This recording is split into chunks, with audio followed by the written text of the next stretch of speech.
returning back from a quick little trip to the States, and it's been pretty profound for me to get back in and kind of really hop back into, reconnecting with some of my old friends, some of my old colleagues, and just some, good old-fashioned, good American food.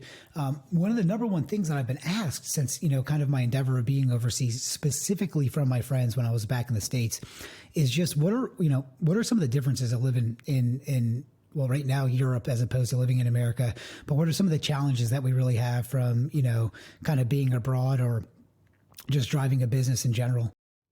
Thanks so much for joining in. If you guys have not started to float that liver on a Memorial Day Sunday, I'm super impressed, especially if we're in the States, but for all those servicemen, out there, just thank you for the service. And for all those folks enjoying the day off, let's not forget those of what today's about, man, just those that give the ultimate sacrifice. So kind of going to get Facebook caught back up since I was talking to Instagram for a little bit. And you can also catch this episode live out on Spotify, Apple iTunes, or YouTube.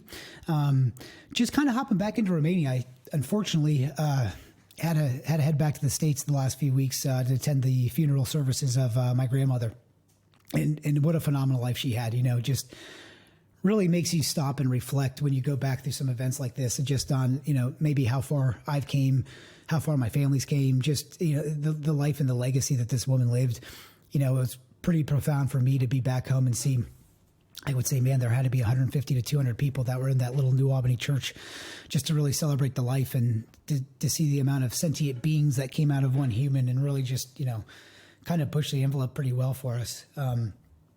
It looks like my camera kicked back over. This is one of the problems of going live. Here you go, guys. All right, we got that fixed. So after returning back, man, I got to, first of all, I want to thank the podcast hosts of Radical Thoughts. Huge shout out to Jay Raddick. Thanks for having me, man.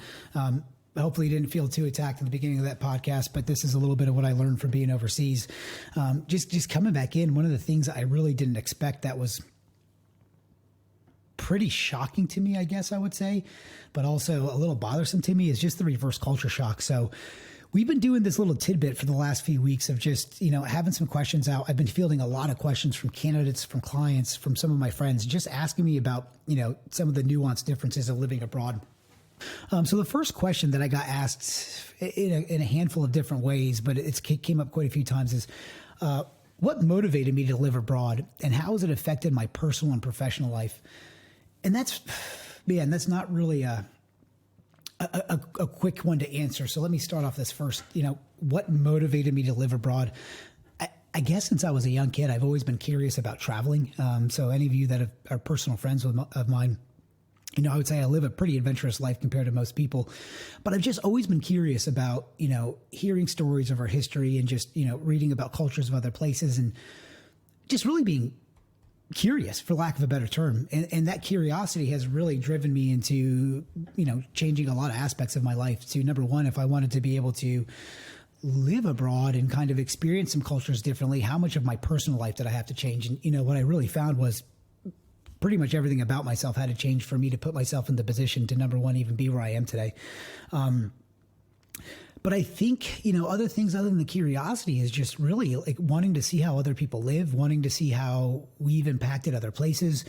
I've traveled a ton for some of my adventure sports. Like I'm huge into climbing. I'm huge into skydiving. And for me, those two sports are such a give back because, I get to go to some of the most remote places in the world to really just honestly push the envelope for my own development, but also get to see some pretty unique cultures and people. And what I can say for me is this has always been a passion for me. I guess when I was a bit of a younger kid, I thought I wanted to be Indiana Jones. And I think when I came to this conclusion, I was probably a sophomore in college, and I realized that I wasn't going to go back to be an archaeologist. And if I was going to make a run at this, I probably had to become a pretty successful businessman to have enough revenue to, number one, get outside the United States. And also, how do you keep maintaining income while you're living overseas? So these are all things that I think there's a 1,000 different ways to get abroad, to work remote. I think a lot of people are coming to some realizations today that a lot of the old adages we had about what life is and the life that you can personally have, it's pretty broad these days, So I think if you can have the courage to take a chance on yourself, you'd be able to see a lot of those. And let's see what the other part of this question was here too. So How has it affected my personal and professional life? Well, let's start with this one. I mean, so number one, I'm engaged to one of the most beautiful women I've ever met in my life. Amazing in every aspect.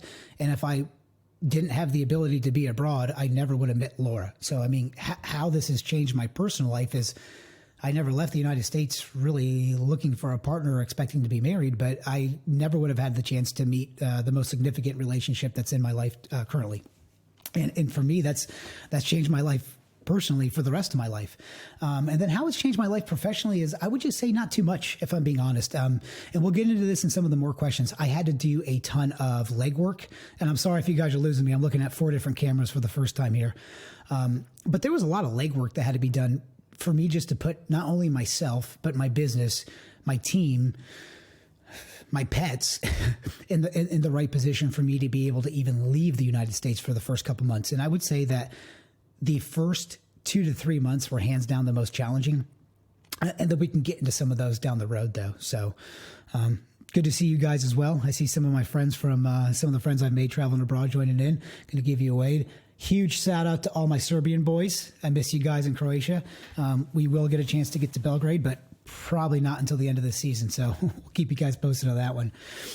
Next question coming up. And this one is probably more going to be focused on some of the business folks out there that are curious about this. But so I've gained residency in multiple countries. And the question is, what has been the most significant challenges you've experienced in this process? And I think I can answer this in a couple ways. One of the most challenging things that we've gone through in the short term is, and it sounds comical, but I've been traveling with a small Siamese cat. So 2 people, 10 luggages, one, I laugh because I'm about to say 2 kilogram Siamese, but he's probably about 6 kilogram cat right now. The complications of traveling abroad into multiple countries with a pet is, excuse my language, it's fucking crazy. Like the things that we have gone through in the name, like Mr. Huron, and he might walk through here, really sets the tone for most places we travel to. Most of the regulations to get into a country are more stringent on a pet. There are blood work requirements from every country you've been to, any country you're going into. So I can definitely say one of the most significant challenges that I never imagined was traveling abroad with a pet. And there's a question down the road that asked me about my funniest story overseas. And lo and behold, it's also going to involve a cat, but we'll get into there. Other thing I would say about residency, things that really shocked me, and I hate saying this, also being in the system, but I've established residency in business in 3 countries in the time that I have not been able to get our own immigration paperwork signed or looked at for Laura's fiance visa.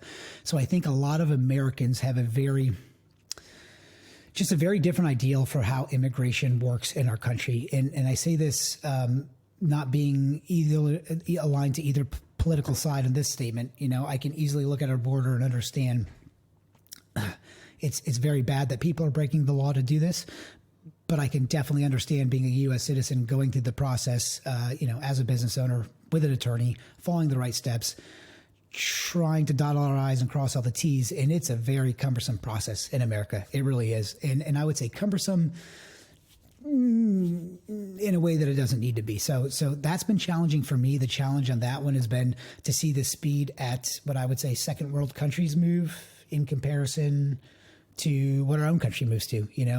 America is the best. I miss our country, but there are certainly a lot of things that do not work the best in our country. And I think if a lot more people got involved in the immigration conversation, I think we'd fix a lot of these problems. So definitely the most challenging thing that I have seen while living overseas is just to get the right credentials to come back in, because our ideal too is, we'll probably always split time between the places we love, but, I'm hands down a U.S. citizen, hands down miss my country, and would love to get back home with some family and friends. So that has been definitely challenging. That was something under my perspective. I was always under the onus, like, if you ever fall in love with a foreign citizen, especially someone from a NATO country with a thing called Article 5, I think most people out there watching would be shocked to know that someone from Romania, someone from a handful of NATO countries cannot get to the United States without a visa. And I do think that's a bit of a problem. If we're going to lay down our lives together, we're going to defend one another, but we can't allow our cultures to interact with one another without a visa that takes 2 to 3 years to process. And again, that's us getting there, not me coming here. And we'll get into that question down the road too. So just some things to think about before you leave. One of the things I thought of too is I think a lot of people want to get out of this four walls of America to kind of see what else is out there or maybe run away. I found some places that have some benefits that the States don't have. Definitely haven't found a place that I'd rather live full time other than the United States. And I know some people will disagree with that, and that's fine. I think that's what makes the world go around. We all have our uniqueness and what makes tick. Definitely owning a business has made certain countries I wanted to live in very challenging. We'll get into that in a little bit as well.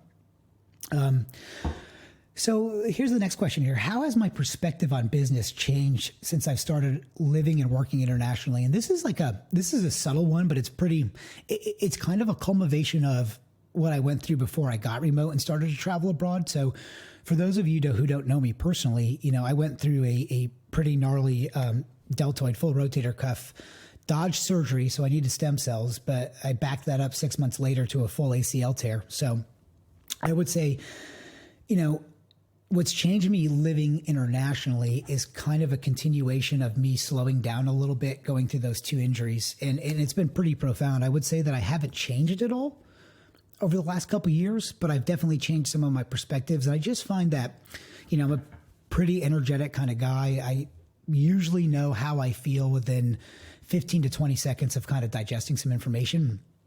And I think one of the nuances of living abroad, thinking in a different language, learning to speak a handful of different languages. Cefaj, still not that good at Romanian. All my Romanian friends will call me out if I try to pretend on this. Spanish, I can hold my own. Romanian, I can't. But to get back to the question, I think that the biggest thing that's really happened to me over the course of the last few years, and whether it's been living abroad, being outside the States, or just kind of a combination of going through the injury and getting back into touch with myself, I've definitely noticed a bit of a slowdown in myself. And what I mean is I would normally be very reactionary to some business information that I receive, or, I'd go with my gut instinct. And what I found now is I usually sit with that information for a little bit longer. I might only sit with that for 5 to 15 minutes or maybe even 5 to 15% longer, right? If it's a big business idea of, a client we're going to sign, a client maybe that we have to terminate. These are things that I've just noticed that I've sat with myself a little bit and maybe I've made a 5-degree adjustment from what I would normally do. And that adjustment doesn't necessarily mean that I'm a completely different person, but for any of those that have been in, let's say, martial arts, physical fitness, or business, when you're talking about the long haul of what you're doing, and I mean the long haul, right? We're not talking about a couple of years, but over the course of a lifetime, over a decade, if I'm off 5 degrees in this direction and I'm going 5 degrees this way, those two end destinations are going to be quite a bit different. And what I've noticed from slowing down is I've actually been able to empower my team a lot more. I've been able to give away a lot more of my responsibilities and delegate them to others. But it's also made a direct impact to our top line sales and our bottom line revenue. And I would just say it's a little bit more of, I guess, the confidence that's been built into me. And then maybe some of the setbacks that we had, some of the areas that I wanted to live that we weren't able to, just kind of sitting with some of those ideas and saying, okay, is my A to B really connected? So I really want this event to happen or to take place, but if it doesn't, is it really going to impact my end game vision? So it's really helped me kind of eliminate the noise and just connect my ideals to my passions. And I think that's been something that I'll definitely take back from me from this endeavor. Going right into the next question. As an American citizen living abroad, what are some of the things that surprised me about life in other countries compared to the U.S.? And this is another one, not trying to take a shot at my country, but to all my family members when I got back home. Just despite the Ukraine crisis that's going on right next door, Romania is one of the safest countries I've been to. And I would say this, and most of my friends that travel, I think, would agree with me, almost to 100% of them. The only areas in my life that I've ever personally myself felt in danger is inside of my own country. So there has been nowhere that I've traveled that I felt something bad was going to happen. Yes, there's some petty theft that goes on in Central America. We were back down there right after the pandemic ended, so not too much income coming in for a couple years, but full stop. My biggest shock is, I'll tell you guys a story. So we were leaving Central America. And when I met Laura, I met Laura in Costa Rica. She was living in Dublin at the time. So she left Dublin to go to Costa Rica to meet me. We ended up falling in love. The rest is kind of history there. But what shocked me is when, well, we went through a couple different countries, but when we finally got back to Romania, basically we needed to have one country where one of us was allowed to live without any visa complications. So Romania was kind enough to allow me to open a business here really quick. I got my residency, I think, within 5 weeks after I landed. But the thing that really shocked me of being here is within the first couple of weeks, I was walking out to a Mega Image, which would be similar to like a small Wegmans or a Whole Foods or a Trader Joe's, depending on which coast you live on.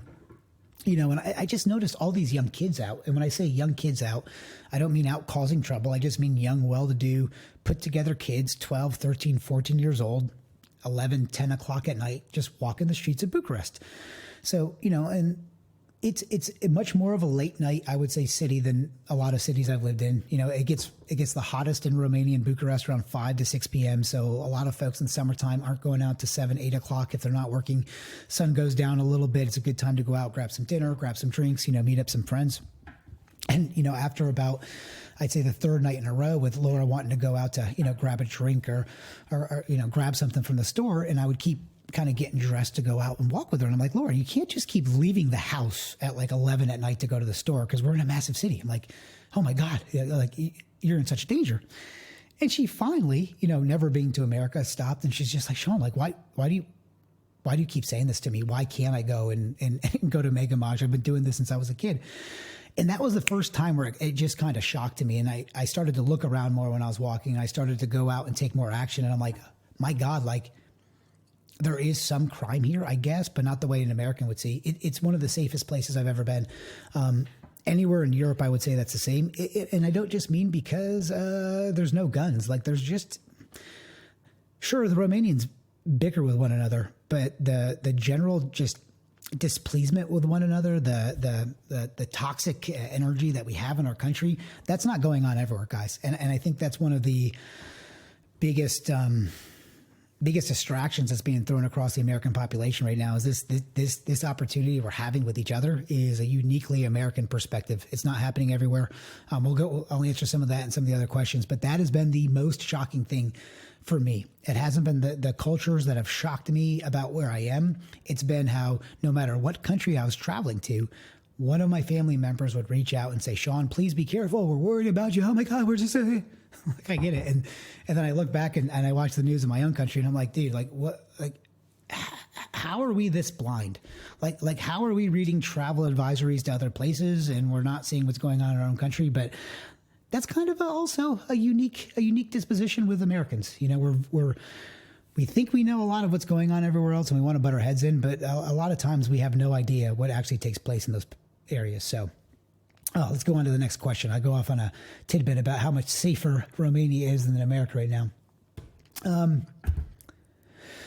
Could I discuss, so this question came in from a business guy, obviously. He's like, could I discuss the process of setting up an offshore business in Romania? And what are some of the unique advantages that I have and I guess what he means by there, or what are some of the unique advantages does setting up a business in Romania offer? So for me, I'm going to give a shout out to my attorneys in Romania, R&R partners based out of Bucharest. The process was super simple. So I just started an extension of what I already had. So I own a recruitment company. I needed a little bit of a call center. So stopping in here, I got connected with the R&R partners, kind of walked them through the process of the business I have here, walked through some of the ramifications and, just rights and wills of what you can do in business in Europe as opposed to America. I can definitely say being an employer in Europe, I would challenge is far more complicated than it is being an employer in the States. I think that can be as easy as this is newer to me too, guys. I'm not saying it's harder here. I think there's a huge benefit. I just think it's been challenging because a lot of the laws and regulations, specifically with advertisement and employee laws, are quite a bit different in the entire European Union than they are in the States. But the process was really simple. I mean, from the time I sat down with the attorneys, I think I spent about maybe 3 days just going over what our options were. Romania had a very good tech startup tax-free program, so we were able to get into that. From the time I filed the paperwork with the attorneys. And like I said, I think that took about 72 hours until I had my residency, business established in banking. I think it was 4.5 weeks. So the process was super simple. Things that are great about Romania, some of the hardest working folks I've ever met, some of the cheapest internet in the world. I mean, we've got a tier 2 line here, I think for like 15 euros a month. And it's a great tech space. I mean, so there are a lot of talented folks here. And again, a lot of them live a similar ideal to we do, trying to live, the Romanian/American dream of getting out of college, making some good money, maybe leaving their country and just kind of doing better for their family. So I think one of the things that has really helped me is really expand my workforce, specifically into sourcing, and just get some really intelligent folks that aren't afraid to work. I mean, it's been a pleasure working side by side with my Romanian team. I've learned a lot from a lot of folks on my Romanian team, things I didn't really set out to learn, but just that have really been taught to me. So I would say some of those challenges haven't been insurmountable by any means. This is something that will keep going even when we're back in the States. I truthfully these days feel, at least 30 to 40% Romanian. I mean, the longer I've been here, these folks have welcomed me in like a brother, and business-wise has been quite a pleasure. Some of the other places I've established, we can talk about that down the road. And again, I'm going to go over on time a little bit. I'll say this: Costa Rica was a great idea. Costa Rica was a place that I've been traveling to on and off for the better part of a decade. I absolutely love visiting there. I love the Teak and friends I have. For the nature of the business that I'm in, was almost impossible to operate from there. I met a lot of tech startups in Costa Rica when I was there. And I hate to say this to somebody, I'm going to offend some people that are down there. Most of the folks I saw in Costa Rica that were doing business didn't actually have an employee. They were on the startup phase, and I didn't see a ton of great success that was there. I've got a colleague that's lived there for years, and she's got a bikini company, and she's absolutely killed it for herself. I just think the nature of what kind of business you're going to be running, if you're locked into Zoom calls, team calls, and you need a good bandwidth, for us, it was just too challenging. We spent more time moving to get good signals, or, and again, it's a rainforest, so no fault to them. And no knock to Costa Rica, just very challenging to operate the business there. So that was a big difference. From Costa Rica, it was almost defeating. I didn't know if I could really last having the business overseas. Getting into Romania, within a couple of weeks, we really started to scale our client acquisition and some of our marketing strategies, even from being further away in a different time zone. So I think the time's challenging. But I would say, having the infrastructure to really be able to support your endeavors is even more important. Let's go into some of the next questions here. Can you talk about any cultural misunderstandings or funny incidents you've encountered while living abroad? So this is one that I was trying to debate whether or not if I'd share it. So funny thing, a lot of countries, and this is going to have a lot of comments, and I'm not trying to make it a political statement. A lot of countries don't have access to the firearms that we do. I was not aware of that. So on Easter of last year, I may or may not, definitely may have had a few too many cocktails with my in-laws to be, and we might have been celebrating Easter and some good traditions, talking about the differences of American Easter to the Orthodox Easter, and just celebrating a handful of, Plinka. I'm gonna butcher all these wine names. Let's just say I don't drink that often, and we drink pretty heavily that day. In the middle of that, my father-in-law, after we've had a handful of drinks, happened to bring out a BB gun. I didn't know it was a BB gun, and we were going out to do some target practice at about, let's say, 1 a.m, and that gun was flailing around because we had way too many drinks, and I have never dodged a human I love so much so quickly. Come to find out, it was just a pellet gun. It was completely safe, but that was one of the largest culture shocks. We have a big rule in America, not that anyone follows. If there's drinking involved, the firearm should not be out, and that was one of the first rules that was violated when I was here. But it definitely made for a funny conversation. Let's go right back into the next question, though. So, how do you navigate the language barriers in my business dealings and personal life in countries where English isn't the first language? I can tell you 2 parts. Number one, having a Romanian-speaking fiance is definitely helpful. I kind of make a joke at there. The first thing you should do, whether you're traveling for business or traveling for pleasure, have the decency to try to pick up just a few verbiages, just a few slangs, a few sentences. When we were in Costa Rica, Spanish is very similar to Romanian. So I kind of just picked up the Spanish for Laura and I.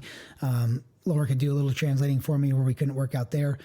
When we got back to Romania, it's been a very big challenge for me. So the Romanian words are very easy, but the Slavic sounding words like vorbești took me a while. And one of the funny stories that Laura always said to me was, baby, just speak English because you are butchering my language. And I guess the takeaway I have from this is just how many folks have to be able to speak English living in a smaller country. But I would say taking the effort to pick up a few pieces of dialogue. And again, it's very difficult for me to speak Romanian, but conversationally, I can understand probably about 50 to 70%. If I'm in Bucharest, it's probably 30% because you guys talk very fast. If I'm in out towards Transylvania and Brasov, I can pick up quite a bit because they talk slower. So this is my payback for me speaking so fast in English. The other thing I can say is, language and contracts has definitely been a bit challenging. Certain words and phrases do not translate directly. So I think there's been a handful of times where I've had to just have the confidence of just literally saying to my attorney of like, I have no idea what you're talking about and break this down. And I think there was a couple times where that saved me where, I can say this is a big difference from American culture. We are way more accustomed to appeasing one another than just being real with each other. That's something I didn't pick up on until living in Romania specifically. And then, very direct here. Everyone's very direct in a pretty loving way, but just in a way where I picked up on my own culture. I think we have a habit of kind of bullshitting one another just because we can see through that pretty easily. But I think it's something that I had picked up from a few years ago that I didn't realize. And getting over here, it's almost forced me to be more direct so I can understand specifically when we're going down to the nuances of a business or a contract, like, okay, is what I'm reading in front of me, is this actually is what I'm perceiving, what I'm actually thinking, so that's helped in a little bit, but just some things to watch out for there. Going right into the next question so I can not hold up any of you folks who are trying to imbibe in some special cocktails for the holiday today. So what has been my most adventurous experience while living abroad, and how has it impacted your outlook on life and business? And this is another weird one for me too. So honestly, while living abroad, this has been the least adventurous, besides the fact that I'm living abroad, this has been the least adventurous time, only because I've been recovering from the ACL surgery. So for the last few years, most of my physical fitness has just been on recovering, getting my body back, getting my BMI back to where I want it to be. I'm 2 years and a couple months post-surgery. Everything's been working out pretty well. But as far as adventure wise, I've had to really take it easy. We've been doing some hikes, still some runs and stuff like that. But I would say the most unplanned adventure that I have, Laura and I, this is going back about a year and a half, we decided that we were going to leave Costa Rica and we were just going to move back to Romania, right? Like, why would we think anything else? So she's a Romanian citizen. I'm a U.S. citizen. Let's figure out what I have to do. We got Huron with us, but we didn't really think about any kind of paperwork. So we did the investigation for how do we take an American cat from Costa Rica to Romania. And let me just tell you, there were some surprising antics in there. So for anyone that's about to go to Costa Rica with a pet and take your pet anywhere else besides to the country you came from, or if you're just traveling abroad with a pet, some things that you would never expect, at least I didn't expect, it matters very little that the country you're from and very much that the country you're in. So we had discovered about 10 days before our flight that Romania required, and I'm probably going to get myself in a little bit of trouble in Mexico, I guess, but I'm not going to be back there too soon. Romania required a blood titers test for Mr. Huron that the blood work takes 4 months to come back from. So here's Laura and I. We had just exited our lease in Costa Rica. We had our flights booked. So we're essentially homeless in a couple days. We're ready to go back to Europe. We're starting the paperwork to get the business started. And we find out that we can't leave Costa Rica for 4 months until Huron gets this paperwork. So what do? And if this gal ends up happening to be watching ever, I channeled my best inner Nicole Theodore, and I was like, okay, let's give a call to Mexico because it's pretty close. So Laura and I took a 4-day all-inclusive, not so fun trip back to Cancun to bribe a Mexican veterinarian to give some blood work and titer tests done that we did in Mexico. So For us to get back into Romania from Costa Rica, we had to go via Mexico, and that was 72 of the longest hours I've ever had. We almost missed our flight. Huron was meowing the entire 9-hour flight back. There was a handful of people on that flight that definitely hated us, so some unforeseen adventures there. But again, going back to just traveling abroad with a pet, if you're going to be overseas for a couple of years and you must have your pet with you, I absolutely understand that. If you're traveling overseas for a couple months and you got a friend that will take care of them, that's definitely what you should do. I can tell you that straight up. Can I elaborate on some of the political and societal differences that I've encountered between the U.S. and countries I've resided in? How have these differences affected you in your business and personal life? And this is going to lead right into the next question, man. I've had some of the worst reverse culture shock I've ever could imagine in my life going back to the States for the first time. So different societal differences, and this is going to get a little political, I guess, for a few minutes. We have a serious lack of civic duty in our country, and I find that this is very, very, very abstract from any country that I've been into. You know, I think it's almost been programmed into us that like our votes don't matter, or that, you know, if they do matter, that how we're going to impact things is going out on social media and Facebook.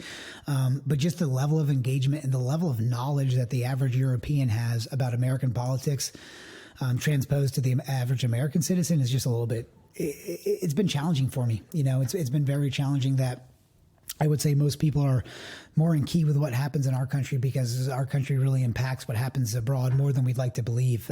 But it's a true statement there. Have you experienced any culture shock when visiting the U.S. after living abroad for so long?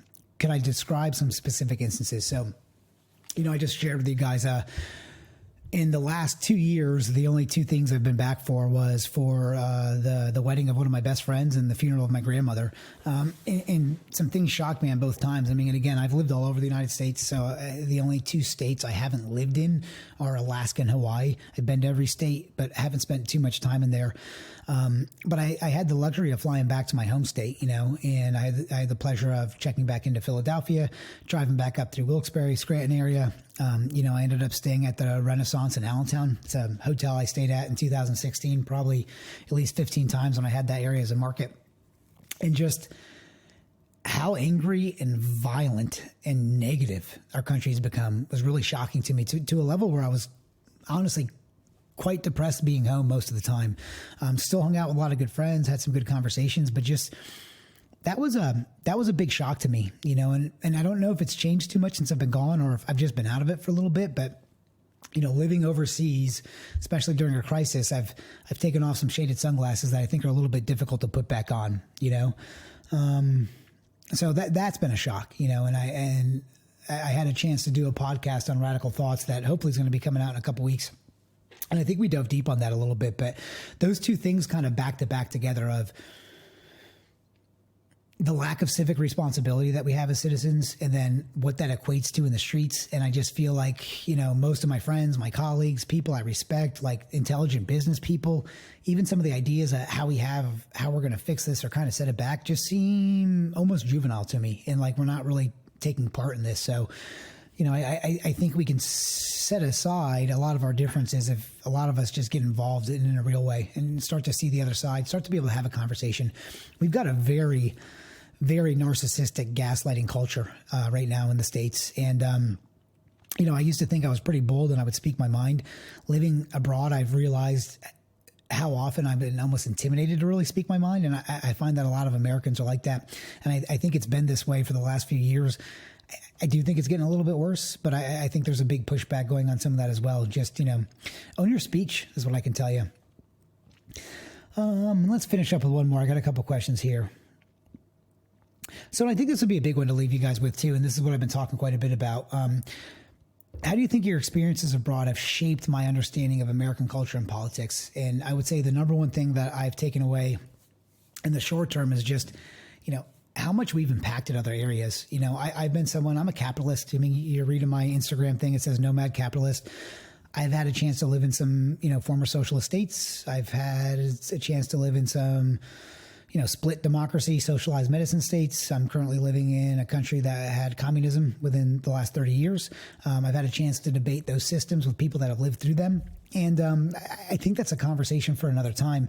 What I can tell you, though, is I've kind of taken off some of my glasses and just really come to the conclusion of some weird facts. Like in Romania, I believe, and I'm going to fact check myself after this, but I believe they have one of the top 3% for land ownerships out of everywhere in the world. And that was kind of a gift from the communist times. I'm not aware enough if that would have been the stance if it stayed with that regime into where it is today, or if some of that land ownership was a benefit of transitioning from the system they're on to the system they are today. But I can tell you, I think a lot of these ideals are ideals, and I think there's still people behind them. I would say it's been pretty unique, though. Like the idea of individualism is so unique to America, and I would say now the West, we're kind of spreading this. But some of the notions we have of like what to do in business and how far we can go, and maybe even at some levels at a detriment to ourselves and to our countrymen, definitely is really unique to the United States. But I can also say that some of the ideals I've had, just about like direct capitalism have definitely been challenged, and this is something that I'm hopeful to do. We're going to Brand Minds in a couple weeks here in Bucharest, where there's going to be a lot of folks from all over, all over the world, but a lot of folks from America. And I made quite a few Romanian colleagues that are in business here, and I'm encouraging some of them to get on and just having a couple of good fashioned debates, and not like debates like we have in the States, like an actual conversation where we can respect one another's opinions, but just, I think that would be so cool for you guys to see too, of just some folks who have lived through it and what those differences are. So, but I think that was a bulk of the conversations. I know we had some problems on Instagram. It looks like Facebook went all right. We're going to post this episode right after this too. It's going to be on Spotify, YouTube, any form where you want to watch that podcast.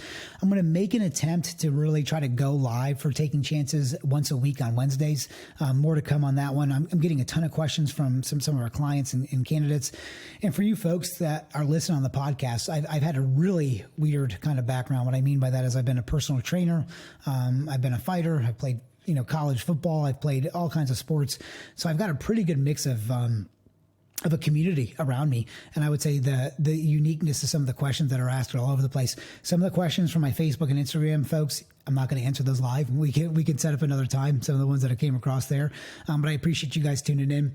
Want to give another shout out to everyone today, man. Just remember what this holiday is about. Those that have given the ultimate sacrifice. That is a big thing for me being overseas, whether you love the things that America do or don't like it so much. I still respect the servicemen so much. And this thing that we have in America, man, it's so special. It's under attack right now. It's under attack by ourselves, though. So I really think that if we're going to build a society that we want to live in, we got to be able to communicate with one another. And this whole Republican Democrat shit, man, it's just got to stop. Like, because if you follow the money, like I always say, if you follow the money from the teams that you're protecting, it just seems like we're given a choice of two things right now. We can either be insane or tyrannical. And I see both parties going that way. So it's a scary time that the solutions for each party are to rip liberties and rights that we've had for a handful of years. I know we can do a lot better than that. So I'd encourage you guys all to get involved, get active. The biggest takeaway I have from living overseas, and I talked about this on Radical Thoughts, there's no place to run, guys. Out of all the places I've been, and all the residency I've gained, I would still prefer to be in the United States. I don't like everything that's happening right now. I think the violence scares the living daylights out of me.